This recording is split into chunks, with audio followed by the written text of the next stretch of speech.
ఒకసారి చూడమ్మా. ఇప్పుడు మీకు తరుగుదల పద్ధతుల్లో ఎన్ని పద్ధతులు చెప్పాను? 2 పద్ధతులు చెప్పాను. ఒకటేంటి, స్థిర వాయిదాల పద్ధతి అని చెప్పాను, అవునా? అక్కడ మ్యాటర్ ఎక్స్ప్లెయిన్ చేస్తున్నాను చూడండి. తరుగుదల పద్ధతుల్లో సరళ రేఖ పద్ధతి చాలా సులభమైనది, మరియు ఎక్కువ వాడుకలో ఉన్నది, అంటే ఎక్కువ మంది వాడేది అనమాట. చూడండి, సరళ రేఖ పద్ధతి అన్న తరుగుదల పద్ధతిలో సరళ రేఖ పద్ధతి చాలా సులభమైంది, అంటే ఇది చాలా డెడ్ ఈజీ అనమాట. నెక్స్ట్, ఎక్కువగా వాడుకలో ఉన్నది, ఎక్కువ మంది వాడతారు. వాడటం అంటే అర్థం ఏంటి? అందరికీ అలవాటైన పద్ధతి అనమాట. దీన్ని స్థిర వాయిదాల పద్ధతి, దీన్ని ఏమంటారు అనమాట? సరళ రేఖ పద్ధతికి ఇంకో సూత్రం ఏంటనమాట? స్థిర వాయిదాల పద్ధతి, సమాన వాయిదాల పద్ధతి, అసలు ఖరీదు మీద స్థిర శాతం పద్ధతి అని పేరుతో పిలుస్తారు. దీనికి అసలు సరళ రేఖ పద్ధతి ఎందుకు వచ్చిందంటే, ఇలా చూడండి. ఫస్ట్ గ్రాఫ్ మీద ఒక గ్రాఫ్ తీసుకుంటే ఇది 0 యాక్సిస్ అనుకోండి, ఇది x యాక్సిస్ అనుకోండి, y యాక్సిస్ అనుకోండి. అర్థమైనా? 0 యాక్సిస్ అనుకోండి, ఇది x యాక్సిస్ అనుకోండి, y యాక్సిస్ అనుకోండి. అనుకుంటే ఫస్ట్ ఇయర్ 97 తీసుకోండి, 98, 99, 2000 ఉంటే అలా తీసుకోండి. అమౌంట్ తరుగుదల 2000, 4000, 5000, 6000 రూపీస్ తీసుకోండి. తీసుకున్నారు కదా. ప్రతి సంవత్సరం స్థిర వాయిదాలు అంటే ఎంత? 2000 ఉంది. అంటే 97లో 2000 ఉంది, 98లో 2000 ఉంది, 99లో 2000 ఉంది, 2000 ఉంది, 2001లో కూడా 2000 ఉంటుంది. అంచేత ఇలా స్థిర రేఖ ఏమవుతుంది అనమాట? స్ట్రైట్గా వెళ్ళిపోతుంది. అంచేత దీన్ని ఏమంటారనమాట? సరళ రేఖ పద్ధతి అని, కానీ స్థిర వాయిదాల పద్ధతి అని కూడా అంటారు అనమాట. స్థిర వాయిదాల పద్ధతికి ఎన్ని పేర్లు ఉన్నాయో చెప్పండి? సరళ రేఖ పద్ధతి అని, స్థిర వాయిదాల పద్ధతి అని, నెక్స్ట్ సమాన వాయిదాల పద్ధతి అని కూడా అంటారు అన్నమాట. దాని సూత్రం లెక్క చెప్తాను, కంగారు పడకండి. ప్రయోజనం అంటే అర్థం ఏంటి? ప్రతి పనికి, మనం చేసిన ప్రతి పనికి ఏముంటుంది అనమాట? For every task there is advantage and disadvantages is also there అనమాట. అంటే ప్రతి పనికి ప్రయోజనం ఉంటుంది, లోపాలు ఉంటాయి. ప్రయోజనంలో ఫస్ట్ పాయింట్ ఏంటి? ఈ పద్ధతి సులభమైంది, అంటే ఇది చాలా ఈజీ మెథడ్. దీన్ని అర్థం చేసుకోవడం తేలిక. ప్రతి వాడికి ఏం చెప్పాలన్నమాట? మనం లెక్క చెప్తున్నాం, నేను లెక్క చెప్తున్నాను, మీకు ఈజీగా అర్థమైంది అనుకో, తేలిగ్గా అర్థమైంది అనుకో, బాగుంది మాస్టర్ అంటారు. అర్థం లేదనుకో, అయ్యి బాబోయ్ బుర్ర తినేసేడురా, జుర్రి హేడురా అంటూ ఉంటారు కదా, అలాగనమాట. అయితే ఈ పద్ధతి ఎలా ఉంది? సులభమైంది, అర్థం చేసుకోవడం కూడా తేలిక. నెక్స్ట్, వార్షిక తరుగుదలను సులువుగా లెక్కించవచ్చు. వార్షిక అంటే అర్థం ఏంటయ్యా? సంవత్సరానికి అర్థం. వార్షిక అంటే అర్థం ఏంటి? సంవత్సరానికి. మీరు పరీక్షలు ఎప్పటికి రాస్తున్నారు? సంవత్సరానికి రాస్తున్నారు, అవునా? అలాగే వార్షిక అంటే అర్థం ఇయర్ టు ఇయర్, అంటే జనవరి నుంచి డిసెంబర్ వరకు. ఫైనాన్షియల్ ఇయర్ అయితే మార్చ్ టు మార్చ్, అలాగనమాట. నెక్స్ట్, ఆస్తి జీవితకాలం పిదప ఆస్తి యొక్క పుస్తకం విలువ 0కు లేదా దాని అవశేష విలువకు సమానం అవుతుంది. ఇంతకీ ఇక్కడ అవశేష విలువ అంటే ఏంటో తెలిసిన? ఒక ఆస్తి వాడగా చిట్ట చివరిని దాన్ని అమ్మేస్తే దానికి ఒక వాల్యూ వస్తుంది కదా, ఆ వాల్యూని అవశేష విలువ అంటారు. ఉదాహరణకు నువ్వు సైకిల్ కొనుక్కున్న సిద్ధార్థ కాలేజీలో జాయిన్ అయినప్పుడు 2 సంవత్సరాలు దాన్ని తొక్కి పక్కన అడగవు. డిగ్రీ బస్ మీద తలుచుకున్నావు, సైకిల్ అమ్మే తలుచుకున్నావు. నువ్వు కొత్తలో సిద్ధార్థలో జాయిన్ అయినప్పుడు సైకిల్ 3000 కొన్నావు. ఆకలి చదువంతా అయిపోయింది. తుప్పు సామానుడు, జాతకి అంటారు కదా, తుప్పు సామానుడు దాన్ని ఎంత కొన్నాడు? ఓ 300 కొన్నాడు, లేదా 400 కొన్నాడు. ఆ 300, 400కి నువ్వు అమ్మేవు కదా, దాన్ని ఏమంటారన్నమాట? అవశేషపు విలువ అంటారు. అవశేషపు విలువని కానీ దాన్ని ఏమంటారన్నమాట? తుక్కు విలువని కానీ అంటారు. ఏం చెప్పాను? నువ్వు సైకిల్ కొనుక్కున్నావు, సిద్ధార్థ కాలేజీలో జాయిన్ అయ్యి 3000 కొత్తది కొన్నావు. 2 సంవత్సరాలు దాన్ని బీభత్సంగా తొక్కేసావు, గోతువుల్లో గొప్పుల్లో అన్నింటిలో తొక్కేసావు. దానికి ఏమైపోయినాయి? సొట్లు గెట్లు అన్నీ వచ్చేసాయి. దాన్ని ఎవడో కొనుక్కోవట్లేదు. కడకి ఏం చేసావు? తూకం లెక్క తుప్పు సామాన్లు అమ్మేసావు. దాని మీద నీకు వాల్యూ ఎంత రిలయబుల్ అయింది? 300 వచ్చింది. దాన్ని ఏమంటారన్నమాట? తుక్కు విలువ లేదా రద్దు విలువ అంటారు. నెక్స్ట్, అలాగా 0 అయిపోద్ది అనమాట. జీవితకాలం ఖచ్చితంగా అంచనా వేయగలిగిన అవసరానికి ఇది చాలా అవసరమైన పద్ధతి. అంటే మనిషి యొక్క జీవితకాలం ఏమంటాం? ఖచ్చితంగా 100 years అంటాం. కానీ మనిషి ఏం చేస్తాడు?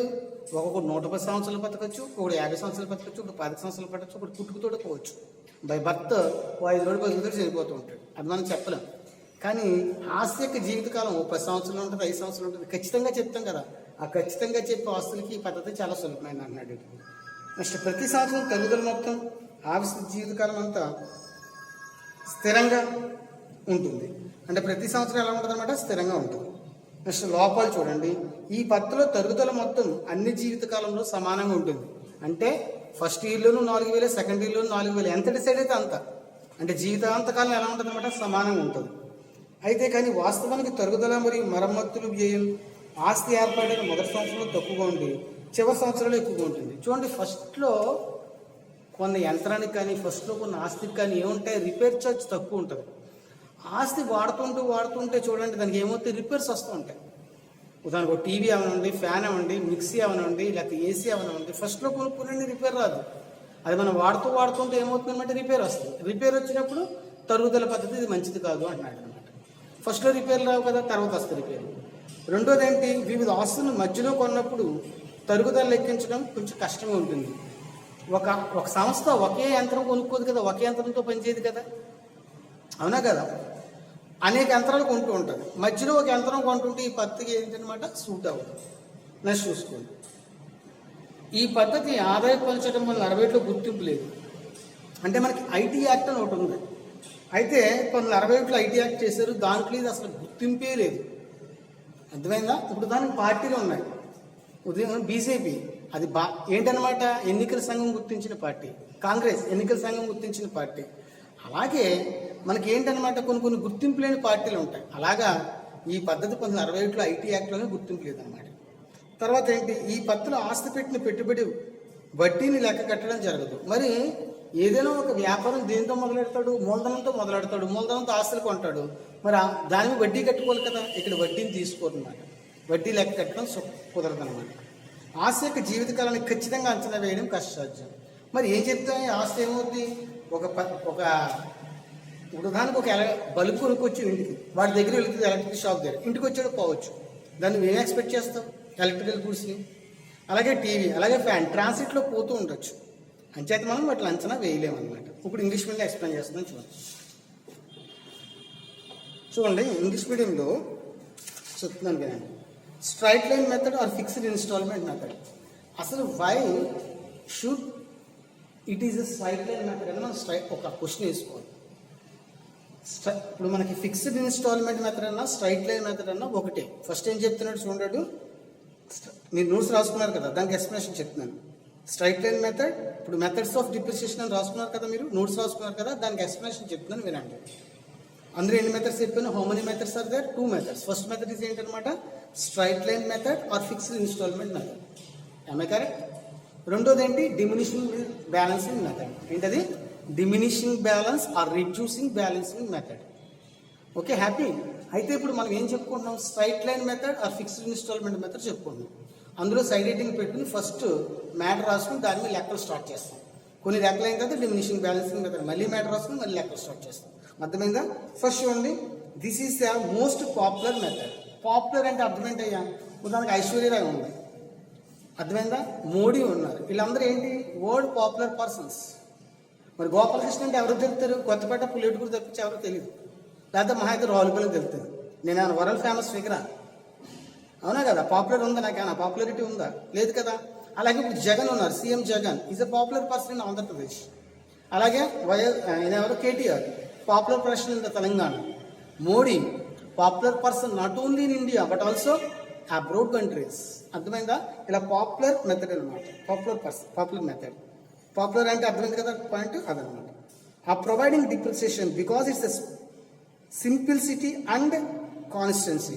అంటే ఇది ఏంటనమాట, సింప్లిసిటీ అంటే అర్థం చాలా సులభంగా ఉంటుంది అనమాట. ఇప్పుడు చూడండి, ఒకరిని చూసి మనం ఏమంటాం, ఏ డాంబికలు మెయింటైన్ చేయకుండా, స్టైల్ మెయింటైన్ చేయకుండా అంత పర్సన్ సింప్లిసిటీగా ఉన్నాడరా, కత్తిలో ఉన్నాడరా మానవుడు అంట.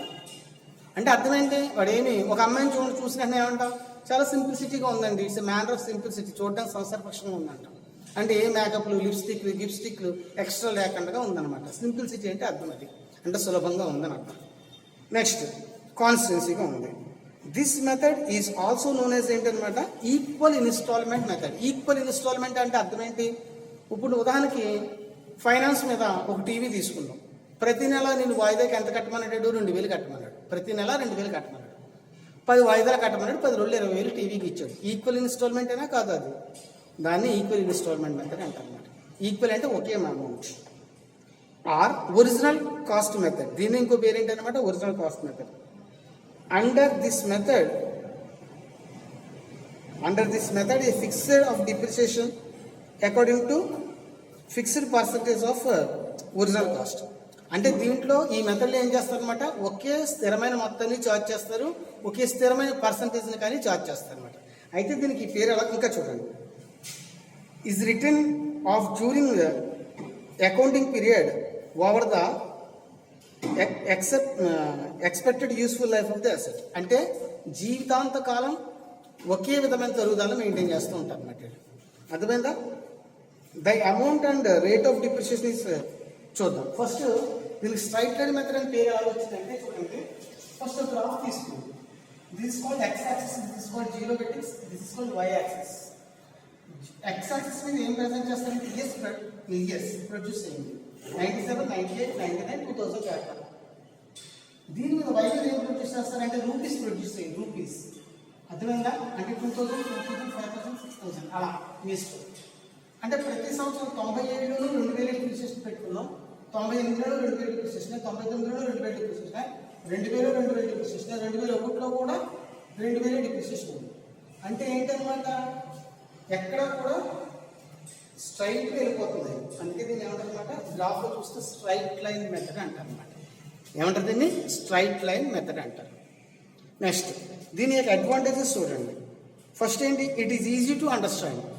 మనకి ఏదైనా సరే చూసేప్పటికి ఏమవ్వాలన్నమాట, బుర్ర క్లమ్జీ పిచ్చెక్కిపోయకూడదు. మాస్టర్ ఒక లెక్క చెప్పినా, లేకపోతే ఒక పాట ఉన్నా, లేకపోతే ఒక ఏదైనా విషయం తెలుసుకోదలుచుకున్నా, దాని మీద మనకి ఏముండాలన్నమాట, ఒక క్లారిటీ అనేది ఉండాలి. క్లారిటీ అనేది ఎప్పుడైతే ఉందో మనకి ఏమవుతుంది అనమాట, అర్థం చేసుకోవడం ఈజీ అవుతుంది. అంతేకాని వాడేం చెప్తున్నాడు మనకేం అర్థం అవ్వట్లేదు అనుకుంటే దానికి క్లారిటీ లేకపోతే మనకు అర్థం అవుతుంది. అంటే ఇది ఏంటనమాట, it is a easy to understand. అంటే it is a clear and clear cut method అనమాట. నెక్స్ట్ చూడండి, it is easy to calculate amount and rate of depreciation. ఇందులో ఏం చేయొచ్చు అనమాట, రేట్ ఆఫ్ డిప్రిసియేషన్ కానీ అమౌంట్ ఫిక్స్ చేయడం కానీ, అంటే 2000, 3000, 4000 ఫిక్స్ చేస్తాం కదా. అంటే amount of depreciation, rate of depreciation 10% Anu 5% Anu fix చేసుకుంటాం కదా. అది ఏదైనా సరే ఏంటనమాట, ఇది చాలా డెడ్ ఈజీ అంటారు. తర్వాత చూడండి, under this method the book value of the asset becomes 0 equal it's scrap value at the end of the expiry of the useful life. అంటే ఇక్కడ ఒక పదం తెలుసుకోవాలి మీరు, రెసిడ్యువల్ వాల్యూ అని కానీ స్క్రాప్ వాల్యూ అని కానీ అంటారు. ఇంతకీ what do you mean by residual value or scrap value అంటే అర్థం చెప్తాను చూడండి. For suppose if you join in a Siddhartha college, you are a student and you are joining in a Siddhartha college. At the time of joining you have to purchase a bicycle. ఎందుకని, for what purpose? You have to come to college by way of cycle అనమాట. అర్థమైందా? నువ్వు బస్సులో వచ్చే స్తోమత లేదు, ఏం చేసావు, ఒక సైకిల్ కొనుక్కున్నావు. దాన్ని ఎంత కొన్నావు, 3000 రూపాయలు కొన్నావు కదా. కొనేసి దాన్ని 2 years ఏం చేసావు, ఆ బైసికల్ మీద రైడ్ చేసావు, తొక్కేసిన తర్వాత అది ఏమైపోయిందంటే గతుకుల్లో తొక్కు, అక్కడ తొక్కు, ఇక్కడ తొక్కు, మొత్తానికి తుక్కు అయిపోయింది, నుజ్జు అయిపోయింది. డిగ్రీకి వచ్చేసింది. మళ్ళీ బస్సు ఎక్కుదాం అనుకున్నాం, ఏఎస్ అనుకో, లేకపోతే సిద్ధార్థకో, లేకపోతే సమీతకో, లేకపోతే ఏదో కాలేజీకి వెళ్ళిపోతాను, బస్సు మీద ట్రావెల్ చేద్దాం అనుకున్నాం, సైకిల్ తీసుకొచ్చి. అప్పుడు ఆ సైకిల్ని అమ్మేదలుచుకున్నాం. అమ్మేస్తే చివరిగా వాడు దేని కొంటాడు, తుప్పు సామాను కొంటాడు. కొండ తూకం లెక్క. అప్పుడు ఆ 200, 300 ఇచ్చాడు. దాన్ని ఏమంటారనమాట, at the end of the year, at the end of the last value is called ఏంటనమాట, రెసిడ్యువల్ వాల్యూ ఆర్ ఏంటనమాట, స్క్రాప్ వాల్యూ. నువ్వు ఆఖరి నమ్మేసేవే ఆ విలువను ఏమంటారనమాట, తుక్కు విలువ లేదా రద్దు విలువ అంటారు. ఇంగ్లీష్లో ఏమంటారంటే scrap value or residual value అంటారు అనమాట. అర్థమైందా? ఫస్ట్ చూడండి, అయిపోయింది కదా. నెక్స్ట్ బి మినిట్స్ చూడండి. This total change depreciation plus repairs and renewals in latter years is more as completed to that in earlier years, since the amount of repairs and renewals and increasing the asset grows older, whereas the amount depreciation remains constant year after year. అంటే చూడండి, first repairs, ఫస్ట్లో కొన్న మిషనరీకి repairs ఉండవు. ఒక TV కొన్నా, fan కొన్నా, bike కొన్నా ఫస్ట్లో రిపేర్స్ ఉండవు. ఫస్ట్ 2 years జాలీకి వెళ్ళిపోద్దు, బట్ సర్వీసింగ్ కూడా ఫ్రీ ఇస్తాడు బండికి. ఆ తర్వాత 5 years, 6 years, 7 years తర్వాత ఏమవుతాయంటన్నమాట, రిపేర్స్ ఎక్కువ వస్తుంటాయి. బట్ ఫస్ట్లోనూ ఒకే డిప్రిసియేషన్ కట్టి 7 years తర్వాత ఒకే డిప్రిసియేషన్ కట్టడం న్యాయమా? Is it reasonable? కాదు కదా. అంచేత ఇది మెథడ్ ఫాల్స్ అవుతుందని కొంతమంది శాస్త్రవేత్తలు చెప్తున్నారు, అంటే సైన్సిస్టులు చెప్తున్నారు. తర్వాత చూడండి, it does not take into consideration interest on the capital vested in the asset. మరి మనం మిషనరీని ఎలా కొంటాం? క్యాపిటల్తో కొంటాం. క్యాపిటల్ ఎక్కడి నుంచి పట్టుకొస్తున్నాం? బ్యాంక్స్ నుంచి కానీ, బారోవర్స్ నుంచి కానీ, ఫైనాన్స్ నుంచి కానీ మనం లోన్ పట్టుకొస్తాం. ఇదేమవుతుంది అనమాట, మరి దాని మీద ఇంట్రెస్ట్ పడుతుంది కదా, ఆ ఇంట్రెస్ట్ని క్యాలిక్యులేటర్ అని తీసుకుంటున్నాం. నెక్స్ట్ ఏంటి? It does not provide the relevant replacement of asset and expiry of it's useful life. మనం మిషనరీని ఏం చేస్తాం? రీప్లేస్ చేస్తూ ఉంటాం. రీప్లేస్ చేయడం అంటే అర్థం ఏంటి? ఏదైనా పార్ట్ పోతుంటే పార్ట్ వేస్తూ ఉంటాం, లేదా అవసరం ఒకసారి మిషనరీని మార్చేస్తూ ఉంటాం. అటువంటిప్పుడు ఈ మెథడ్ సూట్ అయింది కాదు అని చెప్తున్నారు. ఇప్పుడు ఒక లెక్కలు రాసుకోండి. ఇక్కడి నుంచి అది శ్రద్ధగానండి లెక్కలు స్టార్ట్ అవుతున్నాయి. తెలుగు మీడియంలోని ఇంగ్లీష్ మీడియంలో. ఫస్ట్ ఇంగ్లీష్ మీడియంలో లెక్క రాసుకోండి, తర్వాత తెలుగులో రాసుకోండి. ఇక్కడ నుంచి మీకు ఏం స్టార్ట్ అవుతున్నాయమ్మా? ప్రాబ్లమ్స్. జాగ్రత్తగానండి ఒడి దగ్గర పెట్టుకుని ఫస్ట్ లెక్క రాసుకోండి. ఫస్ట్ లెక్క రాసుకోండి, ఇంగ్లీష్ మీడియం రాసుకోండి, తర్వాత తెలుగు మీడియంలో చెప్తాను. An asset is purchased for rupees 50,000 full stop at it. Depreciation is to be provided annually, ANNUALLY, annually, according to అంటే అర్థం ఆ ప్రకారం అర్థం. Straight line method, STRAIGHT, straight line method. ఈ స్ట్రైట్ లైన్ మెథడ్కి ఏమని పేరు ఉంది? ఫిక్స్డ్ ఇన్స్టాల్మెంట్ మెథడ్ అని కూడా పేరు ఉంది, గుర్తెట్టుకోండి. Full stop. The useful life of the asset is 10 years and the residual value అన్న స్క్రాప్ వాల్యూ అన్న ఒకటే అని చెప్పాను. Residual value is 5,000.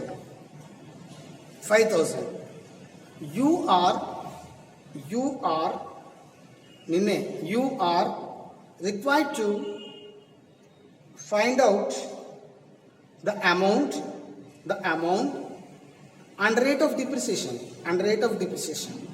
Full stop. English మీడియంలో ప్రాబ్లం అయింది, ఒక్క నిమిషం ఆగండి, తెలుగులో చెప్తున్నాను. తెలుగు మీడియంలో వచ్చేసుకోండి. ఒక ఆస్తిని ఫస్ట్ సైడ్ హెడ్డింగ్ పెట్టుకున్నారా? స్థిర వాయిదాల పద్ధతి లేదా సరళ రేఖా పద్ధతి. అందులో లెక్కలు చేస్తున్నాం మనం. ఫస్ట్ లెక్క రాసుకోండి. ఒక ఆస్తిని 50,000 రూపాయలకు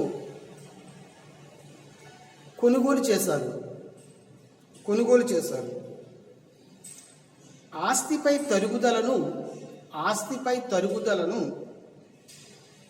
స్థిర వాయిదాల పద్ధతిపై లెక్క కట్టుటకు నిశ్చయించుకున్నారు. ఓకేనా? ఫుల్ స్టాప్ పెట్టుకోండి. రాసుకున్న తర్వాత ఆస్తి యొక్క అంచనా వేసిన జీవితకాలం 10 సంవత్సరాలు. ఓకే అమ్మా? రాసుకోండి. దాని తుక్కు విలువ లేదా చిట్ట చివరి విలువ 5,000. Full stop. రాసుకున్నారు కదా? తర్వాత రాసుకోండి. వార్షిక అంటే సంవత్సరానికి అని అర్థం. వార్షిక తరుగుదలను తరుగుదల రేటును లెక్క కట్టండి. వార్షిక తరుగుదల రేటును లెక్క కట్టండి. దీని ఎక్స్ప్లెనేషన్ బోర్డు మీద చూడండి. ఫస్ట్ ఇంగ్లీష్ మీడియంలో చెప్తున్నాను, తర్వాత తెలుగు మీడియంలో చెప్తున్నాను. ఫస్ట్ ఇంగ్లీష్ మీడియంలో చూసుకోండి. చూడండి.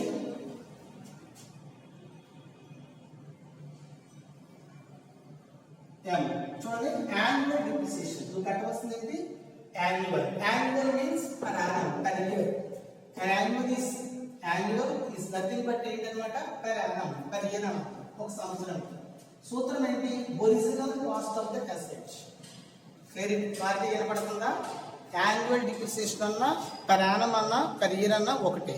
దాని ఫార్ములా ఏం చెప్తున్నాను? Original cost of the asset. Original ORIGINAL, original cost of the asset minus estimated ఏం రాసుకున్నారు మైనస్ అంతా పైన న్యూమరేటర్లోనేది estimated residual value or scrap value అని కూడా అనొచ్చు దీన్ని. ఓకేనా? By divided by whole divided place ఎక్కడ పెట్టుకొని whole divided by expected useful life of the asset. సూత్రం ఏంటి? Expected useful life of the asset. ఓకేనా? చూడండి ఈ లెక్కలో మన లెక్క ఏం ఇచ్చారు? Original cost of the asset ఎంత ఇచ్చారు? లెక్కలో 50,000 ఇచ్చారు. Original cost of the asset ఎంత ఇచ్చారు? 50,000 ఇచ్చారు. Estimated residual value or scrap value అన్న ఒకటే.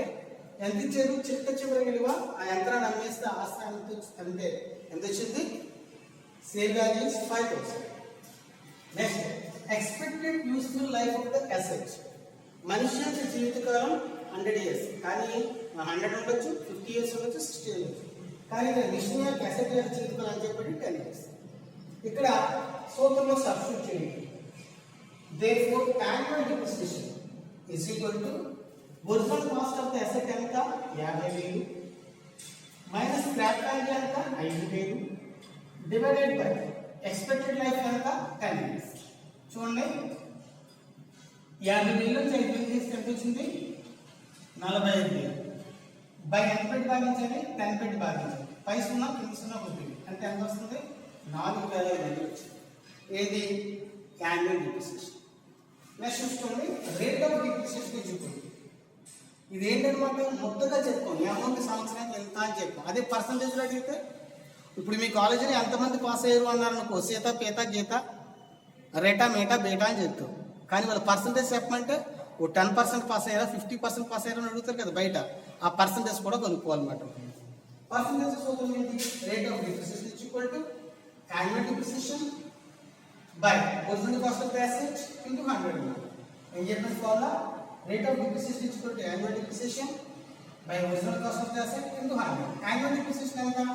4,500. మరి original cost of the asset ఎంత? 50,000 into 1. ఇది ఎలా వచ్చిందో చూడండి. ఈ న్యూమరేటర్లో 2 జీరోలు, డినామినేటర్లో 2 జీరోలు కొట్టాడు. న్యూమరేటర్లో 2 జీరోలు, డినామినేటర్లో 2 జీరోలు కొట్టాడు. ఇంకేం మిగిలింది? 45 బై 5 మిగిలింది. ఇంకేం మిగిలింది? 45 బై 5 మిగిలింది. 5 అయితే చదవండి. 9 5 40. 5 టేబుల్ చదువుకుంటే 9 5 సార్ ఎంత? 45. 9% ఆన్సర్. తెలుగు మీడియంలో చూసుకోవచ్చు. తెలుగు మీడియం సార్ చూడండి. వార్షిక తరుగుదల తెలుగు మీడియం మనం ఏం కట్టాలి? వార్షిక తరుగుదల కట్టాలి. ఈజ్ ఈక్వల్ టు ఏంటి సూత్రము? ఆస్తి అసలు ఖరీదు మైనస్ అంచనా వేసిన అవశేష విలువ బై ఆస్తి యొక్క అంచనా వేసిన జీవితకాలం. సూత్రం ఇది గుర్తుపెట్టుకోండి. వార్షిక తరుగుదల, వార్షిక అంటే సంవత్సరం. వార్షిక తరుగుదల ఈక్వల్ టు ఆస్తి అసలు ఖరీదు మైనస్ అంచనా వేసిన అవశేష విలువ అన్న అవశేష విలువన విలువను ఆస్తి యొక్క అంచనా వేసిన జీవితకాలం. ఇప్పుడు చూడండి ఆస్తి అసలు ఖరీదు ఎంత? 50,000. ఇది ఇక్కడ ఆస్తి అసలు ఖరీదు ఎంత? 50,000. అర్థమైందా? అంచనా వేసిన అవశేష విలువ ఎంత చెప్పాడు లేఖలో? 5,000. ఆస్తి యొక్క అంచనా వేసిన జీవితకాలం ఈ యంత్రం యొక్క ఎన్ని సంవత్సరాలు ఉంటాడు? 10 సంవత్సరాలు.